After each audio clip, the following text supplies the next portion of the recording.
Jeigu vakar kalbėjau apie erekcijos sutrikimo gydymo būdus, kaip galime padėti vieni kitiems arba kaip gali padėti pats savo, tai šiandien atsakau į daugybę klausimų, kurie pasipylė asmeniškai, kas tie varpos protezai ir implantai. Taigi varpos protezai ir implantai buvo pradėti naudoti 20-ojo amžiaus antroje pusėje. Pirmas varpos protezas, nepatikėsit, bet buvo pripučiamas įtaisas.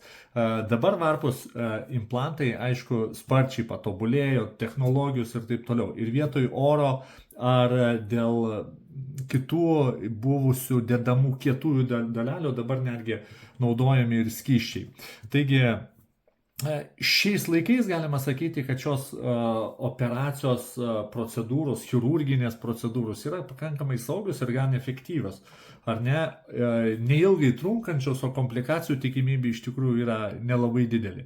Tačiau kaip visą laiką, šis būdas rekomenduojamas tik tai tiems, kuriem mažiau invazyvūs gydymo metodai buvo neveiksmingi. Tai realiai sakant, šitas būdas yra tinkamas keletui procentų gyventojų, planetos vyrų gyventojų, nes galima tai spręsti ir kitais būdais. Iš tikrųjų, ir aš nerekomenduočiau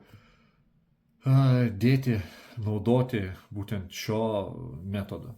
Jeigu kyla klausimų, kaip galima pataisyti kraujotaką, kad į mažąjį dubenį pritekėtų daugiau kraujos, kaip sureguliuoti savo ritmą gyvenimo, parašykit man į telegramą, manau, kad rasim apie ką pasikalbėti.